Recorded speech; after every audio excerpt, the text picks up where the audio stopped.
nanti silakan mengenalkan sendiri. Yang berikutnya lagi minta tolong Ibu Katrin yang sudah hadir juga duetnya dengan Bu Muji. Dipersilakan.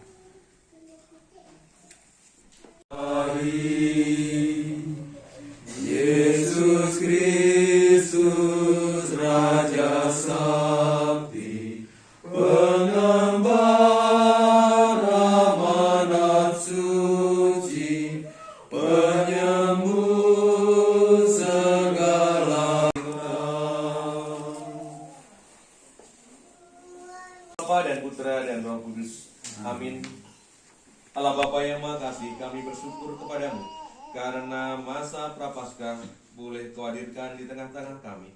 Ya Bapa yang Maha Baik, kami mohon berkat-Mu agar kami para orang tua boleh mendampingi anak-anak kami, terutama orang muda, dengan kebijakan reksa pastoral kami, sehingga kami boleh membawa mereka untuk menjadi berkat bagi sesamanya. Berkatilah kaum muda yang menjadi generasi penerus dari gereja kami.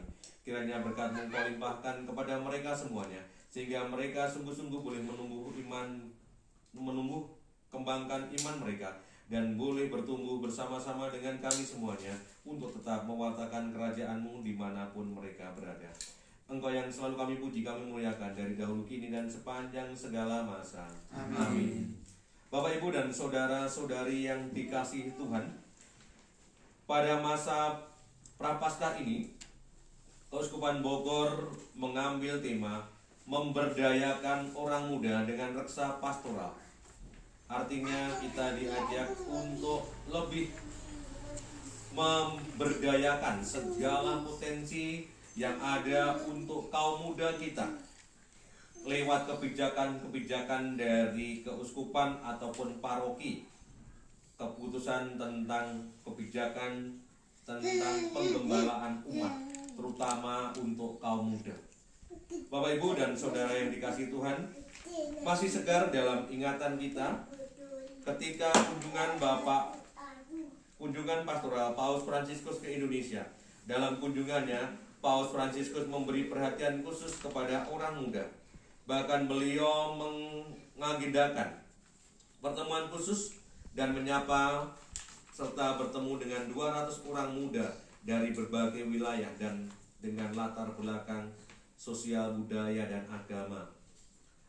Perhatian Paus Fransiskus kepada orang muda juga dituangkan dalam seruan apostolik Christus Vivit, Kristus hidup. Dan Paus Fransiskus secara khusus mengajak orang muda untuk menjalani hidup dengan sukacita, tidak takut terhadap masa depan, dan terus mendengarkan suara Roh Kudus. Dalam ensiklik Kristus Vivit ini menginspirasi Bapak Monsinyur Pascalis Bruno, OFM, Keuskupan Bogor, untuk memberi perhatian kepada orang muda dan orang tua dalam pengembalaannya 2025 yang bertema menghidupi gereja sinodal bersama orang muda dan lansia, membangun gereja sebagai persediaan pengharapan. Untuk masuk tersebut, maka aksi puasa pembangunan 2025 Keuskupan Bogor bertema memberdayakan orang muda dengan reksa pastoral yang kreatif. Bapak Uskup berharap agar gereja menjadi rumah terbuka bagi orang muda, dan melalui gereja orang muda dapat menemukan persahabatan dengan Kristus. Dalam pertemuan pertama ini, kita mengenal kenyataan orang muda masa kini, potensi mereka dan tantangan yang mereka hadapi. Bapak Ibu, kalau kita melihat bersama-sama, mengapa kaum muda menjadi tema kita pada kali ini, Bapak Ibu? Kita melihat, Bapak Ibu, tentang kaum muda. Kalau kita melihat kaum muda itu umurnya berapa tahun sampai berapa tahun sih, Bapak Ibu lihat kamus itu? Kaum muda umurnya berapa tahun kira-kira, Bapak Ibu? Yang sudah dapat KTP itu kan? Iya, 17 sampai kira-kira 35 tahun. Dan mereka itu potensinya luar biasa untuk gereja karena mereka banyak sekali jumlahnya.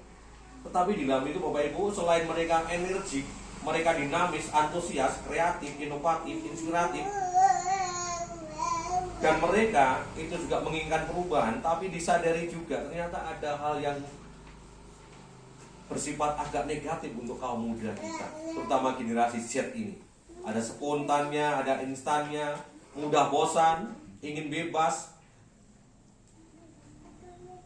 dan mereka kadang dikatakan orang sekarang generasi strawberry, lembek, gampang, pencet sedikit, ya, pencet sedikit, udah. Itu ternyata itu potensinya Bapak Ibu, ya, potensi juga kelemahan dari mereka. Mari kita menghidup bersama-sama. Baik, kita akan mendalami bersama-sama. Kami minta untuk tentang kegiatan mereka, hobi, dan lain sebagainya. Hal ini mengandung sisi positif dan negatif. Sisi positifnya, mereka menjadi lebih kreatif dan menyuarakan pendapat mereka. Tetapi di sisi lain, akan sangat berbahaya jika dimanfaatkan oleh orang-orang yang tidak bertanggung jawab. Pengawasan orang tua mutlak diperlukan untuk menghindari hal-hal yang tidak diinginkan. 5. Gen Z ingin didengar. Memiliki akses ke begitu banyak informasi, Gen Z memiliki pendapat yang kuat dan ingin mereka didengar. Hal ini terutama berlaku di tempat kerja, di mana mereka berharap menjadi kontributor yang setara. Anggota Gen Z percaya bahwa ide mereka sama berharganya dengan ide dari anggota generasi lain. Meskipun mereka mungkin kekurangan pengalaman yang hanya datang seiring waktu, kemampuan mereka untuk berubah dalam sekejap, memproses informasi dengan cepat, dan bersaing membuat suara mereka didengar di organisasi manapun. 6. Generasi Z kompetitif. Kelompok Gen Z sangat fokus dan kompetitif di sebagian besar bidang kehidupan. Mereka tidak hanya ingin masuk ke sekolah terbaik dan mendapatkan pekerjaan dengan gaji tertinggi. Mereka juga ingin memenangkan setiap debat dan setiap acara olahraga. Persaingan terus mendorong Gen Z. Persaingan mungkin melawan orang lain atau dalam diri mereka sendiri.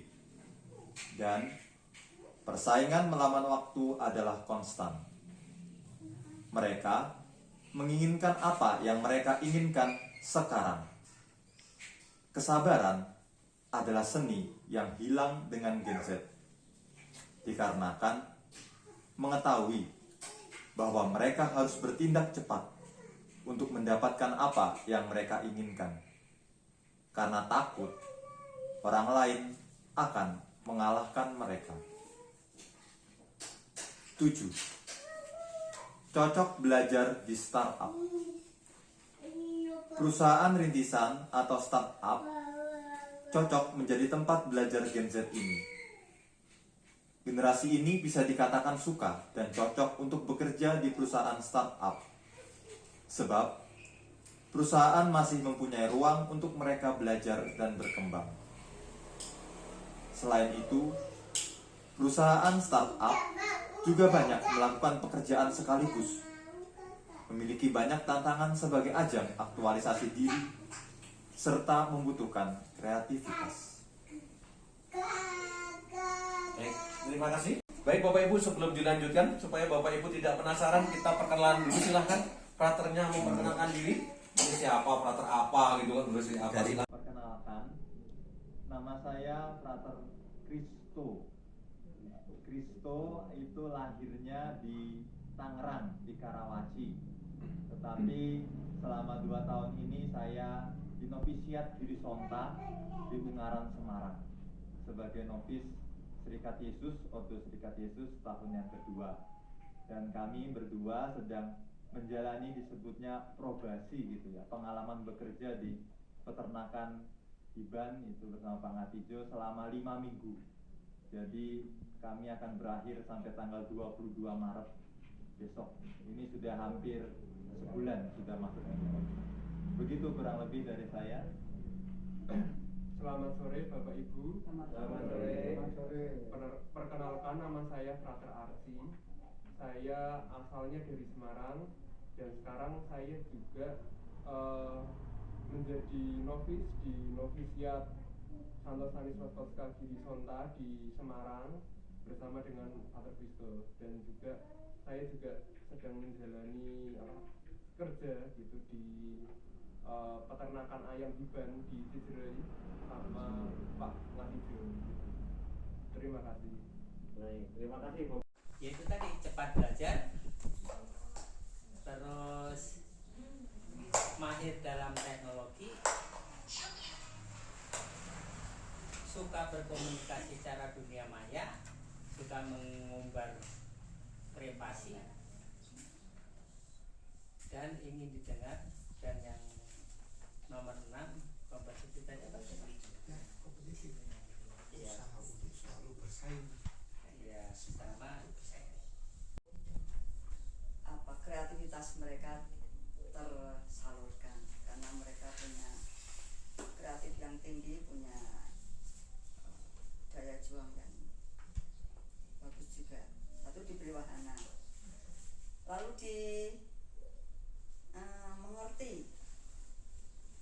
mengerti apa keinginan mereka, sehingga wahana yang akan kita siapkan itu sesuai dengan harapan mereka. Lalu sering diajak untuk melakukan aktivitas secara berkelompok yang menantang. Ada banyak ya di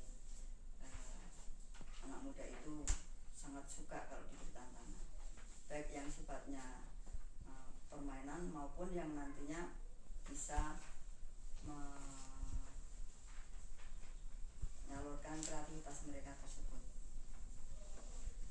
Itu orang muda itu pengen didengar, Pak. Didengar? Ya, karena mereka merasa dihargai kalau suara mereka didengarkan.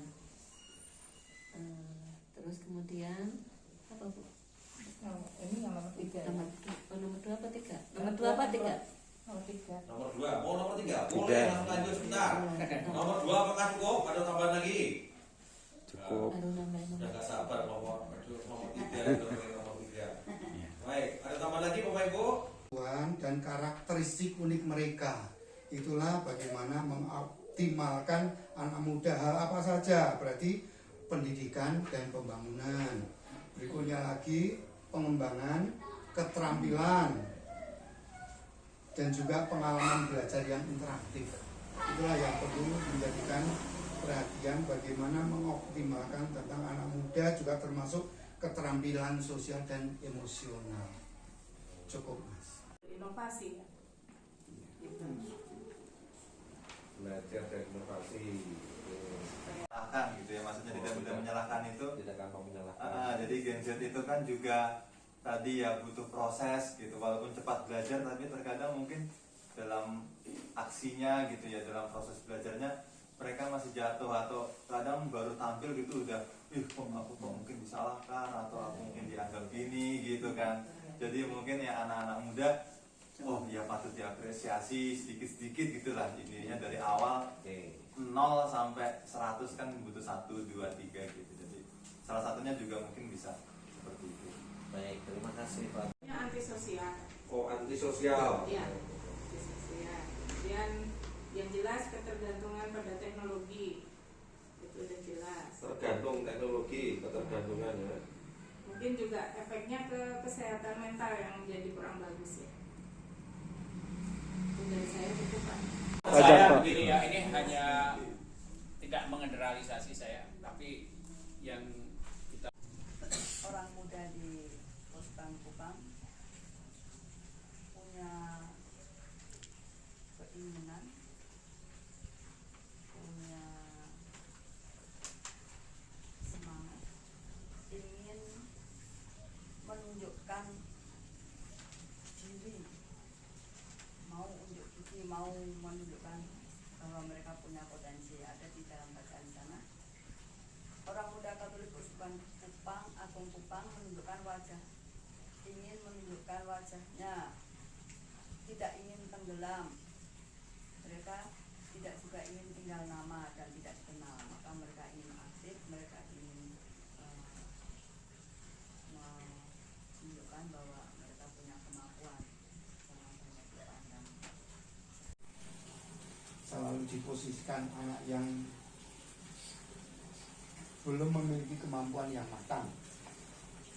Kemudian sumber persoalan kecenderungan diarahkan ke anak muda, sementara orang tua sendiri peran terhadap anak belum mendapatkan pengakuan, yaitu anak yang hadir itu anak yang memang betul-betul perlu muda. Saya mencontohkan saja pengalaman saya mulai masuk di kota di Sukabumi, paroki, bahkan siap ada kegiatan yang lebih berhubungan dengan anak muda, saya selalu memberikan kesempatan anak-anak muda, idealnya orang yang sudah senior, berani melepas, ini buat kamu, sekarang kamu berjalan. Karena sesudah saya mencoba sharing-sharing dengan anak-anak muda, saya juga pernah ikut mendampingi anak muda juga. Anak muda itu kalau ada yang lebih senior, yang lebih bergerak, berkiprah di situ, anak muda. Saya melihatnya anak-anak mudanya itu ada beberapa yang aktif, ada yang tidak aktif. Nah ini mungkin tadi dikatakan Pak Ratman tadi harus ada solusi apa yang diinginkan anak muda sehingga mereka aktif. Nah daya dorong itu mungkin tidak pada gereja saja, tapi pada setiap orang tua yang mendorong anak-anaknya untuk aktif ambil bagian di dalam gereja gitu. Nah kalau kita lihat misalnya nih realitanya memang terjadi di wilayah di gereja kita ya, dengan kita sekarang mengangkat bahwa anak muda itu menjadi kepanjangan gereja nanti. Jadi nanti tanpa anak muda ya mungkin yang tua-tua ini waktunya udah pensiun atau berbagi. Orang lain di luar itu contohnya gini, misalnya anak muda itu kan kebanyakan dari SMP yang dikatakan OMK ya, dari SMP kelas 3 sampai ke SMA. Nah di situ siapa yang berperan bisa menggerakkan itu kan tentunya pasti guru-gurunya. Itu saya langsung ininya ke situ. Pasti guru itu kan juga dibutuhkan ya untuk mendorong murid-muridnya biar terlibat di kegiatan gereja. Nah sementara di kita itu kan sebetulnya ada 3 sekolah ya, MB, YB, SMA. Nah ini yang menjadikan itu sebetulnya gurunya itu ya kalau bisa dorong gitu. Bagaimana cara mendorongnya? Ya ajak. Ya contoh sederhananya misalnya dari kegiatan sederhana aja di KOR, atau mungkin kegiatan di mana lagi, kalau masih terlibat di misdinar ya misdinar. Terus dalam kegiatan apapun itu kalau bisa didukung, didorong. Bahkan kalau perlu, kalau saya sebagai guru misalnya saya jadi guru di yayasan itu, saya akan langsung memberikan motivasi ke anak. Saya akan tambahkan nilai bagi anak yang betul. Kita sebagai guru tambahkan anak nilai. Ayo kamu aktif di kegiatan gereja, saya tambahkan minimal nilai. Mungkin itu anak yang pertama tadi yang tidak terpilih gitu ya. Nah, mungkin di sini kita sudah dikatakan Samuel melihatnya dia berperawakan tinggi, dan istilahnya dari sisi fisik dia merasa ini pasti terpilih, tapi ternyata Tuhan berkehendak lain, bahwa di ayat yang ditulis Pak Anto sendiri tadi dikatakan janganlah pandang parasnya atau perawakannya yang tinggi, sebab aku telah menolaknya. Bukan yang dilihat manusia, yang dilihat Allah. Manusia melihat apa yang di depan mata, tetapi Tuhan melihat hati. Nah, itu mungkin jawaban saya. Nah, setelah membaca kitab suci ini juga mungkin kita sendiri, saya lah, akan muncul banyak pertanyaan. Tadi anaknya itu kan ada lebih dari isu ya. Oh ini tidak dipilih Tuhan. Yang kedua, oh ini tidak dipilih Tuhan. Nah, kok bisa mengatakan harga siapa tadi yang anaknya 8 itu? Nah itu kayaknya anak bungsulah yang dipandang layak untuk mendapat urapan dari Allah itu sendiri. Itu saja Pak. Terima kasih.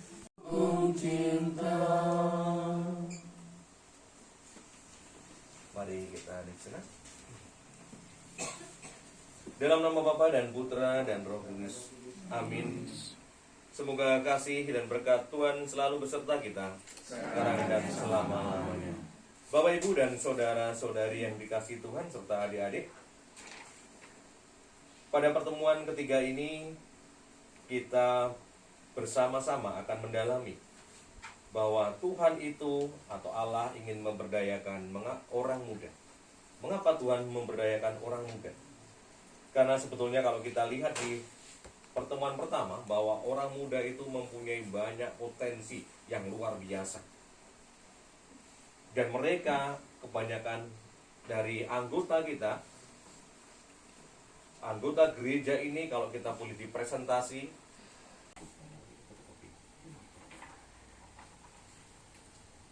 bagian besar anggota gereja adalah kaum muda. Lalu kaum muda mempunyai luar biasa. Banyak hal-hal positif yang ada di kaum mudayaan, diberdayakan, maka gereja. Perlu disadari Bapak Ibu dan adik semua, ternyata tidak semua hal-hal yang positif kurang bisa memperkembangkan orang muda. Antara lain juga mereka itu membutuhkan bantuan dari orang yang lebih senior, orang yang lebih tua. Mereka juga mengalami depresi dengan dirinya sendiri, baru menemukan jati dirinya. Dan mereka rupanya juga di perkembangan gereja untuk mewartakan kerajaan. Maka berkatilah kami semua ya Bapak, agar kami sebagai orang tua boleh untuk semakin memberdayakan orang muda, sehingga semakin hari gereja boleh menjadi sarana keselamatan bagi banyak orang, agar mereka semuanya semakin dekat dengan Engkau. Tuhan berkatilah kami semuanya, agar kami boleh untuk menyumbangkan segala ide gagasan kami untuk mengembangkan gereja-Mu, memberdayakan orang muda demi perkembangan kerajaan. Amin. Bapak Ibu, mari kita mendalami kisah kehidupan. Boleh dibaca, panjang banget ini. Dibagi-bagi saja Bapak Ibu.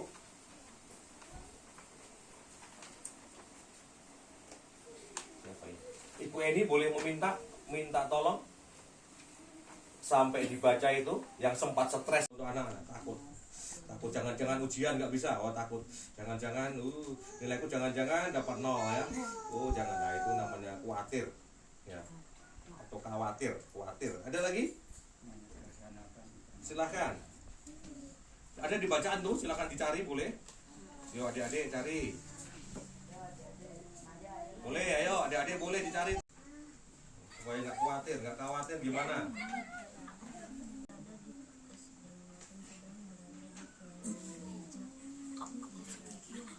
Pada waktu jadi lektor,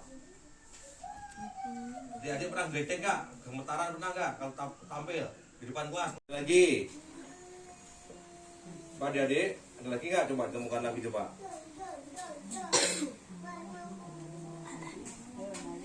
Yo silakan, yo.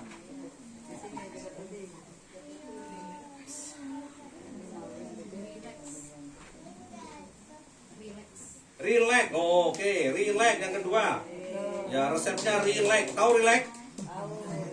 Santai ya, santai bahasa gaulnya apa gitu ya? Ya slow down aja ya, slow down ya. Slow down santai, relax aja.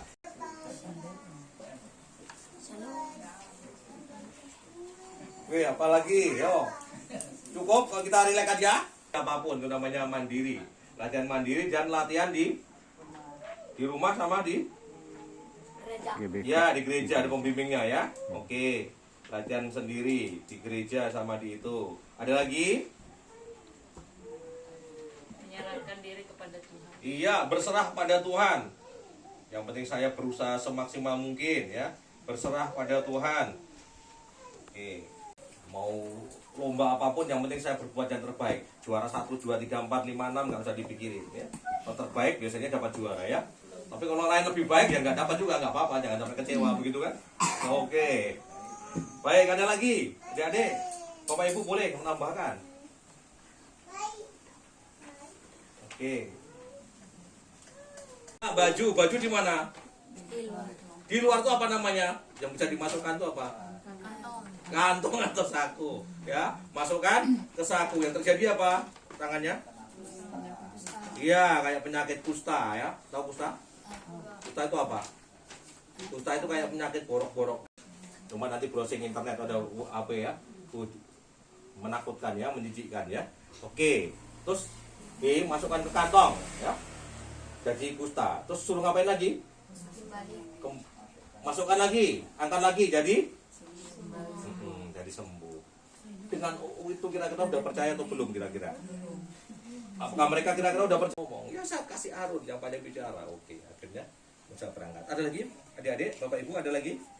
Bagaimana Tuhan menanggapi kekhawatiran itu? Ya, dengan memperdayakan Harun lalu juga memberikan mukjizat tadi. Masih ada lagi? Ide, oke. Hal-hal baik yang kita ketemukan itu inspirasi ya. Hal-hal baik yang kita ketemukan. Oke. Baik. Apa kira-kira inspirasi atau gagasan dari dua kisah tadi? Oke. Ini agak susah adik-adik ya. Oh, boleh menyampaikan kalau bisa ya. Nggak apa-apa ya. Bapak Ibu boleh, Bapak Ibu kira-kira inspirasinya bagi kita apa Bapak Ibu? Percaya bahwa Tuhan selalu keren adik-adik itu. Percaya bahwa Tuhan selalu menyertai kita. Itu yang pertama. Yang kedua, apalagi? Siap melayani. Oke. Siap melayani. Menjadi apa? Macam-macam. Dari Mesdinar, apalagi? Lektor, pemasmur, kakak-kakak pemasmur itu. Ya. Kak Luis tuh pemasmur. Lektor juga ya Mas ya? Oh enggak, pemasmur. Lektornya ada Bu Katrin ya. Apalagi? Bapak melayani, parkir, jaga parkir juga melayani. Kiri kanan kiri gitu kan. Oh, apalagi? Makmur. Iya, Bapak tukang pijit ya. Tukang pijitin organ itu maksudnya. Nah, tukang pijit ya. Oke, ada lagi? Oke, organis ya. Namanya organis ya. Baik. Apalagi inspirasinya? Bapak Ibu adik-adik siap melayani. Rendah hati. Oke. Rendah hati alias tidak baik. Lewat apalagi? Biar adiknya ketawa itu. Apalagi Dek? Inspirasinya apa? Apakah menyertai saja? Tadi si Musa merasa diri nggak bisa. Apa tadi? Tuhan memberikan apa itu? Ada lagi inspirasi? Apa kira-kira inspirasi lagi? Boleh Bapak Ibu yang lain? Tidak boleh merendahkan diri. Tidak boleh merendahkan diri. Oke. Oh ya, Bu Katin. Oke, sebentar ya. Ini apa? Pertemuan yang ditayangkan pas Dustinnya tugas di mimbar, saya sendiri juga tercengang. Yang kor juga pada tercengang, itu kaget. Wow, ternyata lektornya seorang tunanetra. Kaget, kami kaget. Dan ternyata suaranya lantang sekali, bagus. Jadi bikin merinding, benar-benar bikin merinding. Dan memang kemarin banyak petugas yang dari disabilitas, tidak hanya lektor, bahkan pengisi acara saja, MC saja itu juga dari, atau bahkan kemarin yang hadir juga di GBK, orang-orang yang merasa fisiknya kurang, merasa mungkin tidak dilirik oleh orang-orang yang sempurna, tetapi ternyata kemarin itu diberikan tugas istimewa ya oleh siapa yang ini kemarin, panitianya Romo ya waktu itu. Nah ini luar biasa, dan ternyata itulah yang bikin kemarin juga mungkin orang luar, dunia luar, bahkan yang tidak hanya orang Katolik, bahkan yang mungkin non Katolik merasa mengapresiasi juga bahwa ternyata orang yang cacat pun itu bisa bertugas gitu, tidak hanya orang yang normal. Nah itulah kelebihannya kemarin itu di acara di GBK. Makanya itu menambah kebanggaan saya sebagai orang Katolik, Pak Bambang. Selain benar-benar ketemu sama Bapak Suci, ketemu orang-orang hebat, ketemu orang-orang yang luar biasa pelayanannya. Nah ini menginspirasi pertama bagi saya sendiri, bahwa ya berarti saya harus melayani lebih lagi untuk Tuhan, karena orang yang kurang saja itu sudah dipilih dan mereka mau menunjukkan identitas dirinya. Itu nggak masuk tunggal dulu ya, nggak masuk. Tapi itu sebenarnya ada satu yang orang tidak normal pun dipakai untuk Tuhan. Jadi ada kesamaan Bapak Ibu baca dari ini, klik orang aja yang tidak sempurna aja dipakai Tuhan. Apalagi kalau kita mau, kita bisa lebih daripada mereka ya. Itu baik. Ada lagi Bapak Ibu inspirasinya? Mau ngasih ini namanya memberdayakan ya. Memberdayakan atau licik ya? Memberdayakan ya, bukan licik ya. Oke, siapa menyimpulkan Bapak Ibu? Lihat judulnya itu, nanti ketemu itu pasti. Yuk, adik-adik boleh menyimpulkan. Simpulannya gimana? Yuk, terserah. Gimana? Nah, yuk. Gimana? Loh, kita dapat apa? Kalau di sekolah itu rangkumannya apa kira-kira? Pendek itu. Silakan. Siapa bisa menyimpulkan? Tapi ada garis benang merahnya ya. Dasin keadaannya seperti apa, Musa seperti apa. Dasin dibantu oleh siapa, ini dibantu oleh siapa. Kan ada. Jadi kalau menurut saya, jadi sebenarnya Tuhan tadi mengutus orang-orang yang mungkin dipilih ya mungkin dengan berbagai keyakinan yang mungkin dia merasa tidak mampu, tapi dia berusaha untuk percaya bahwa Tuhan itu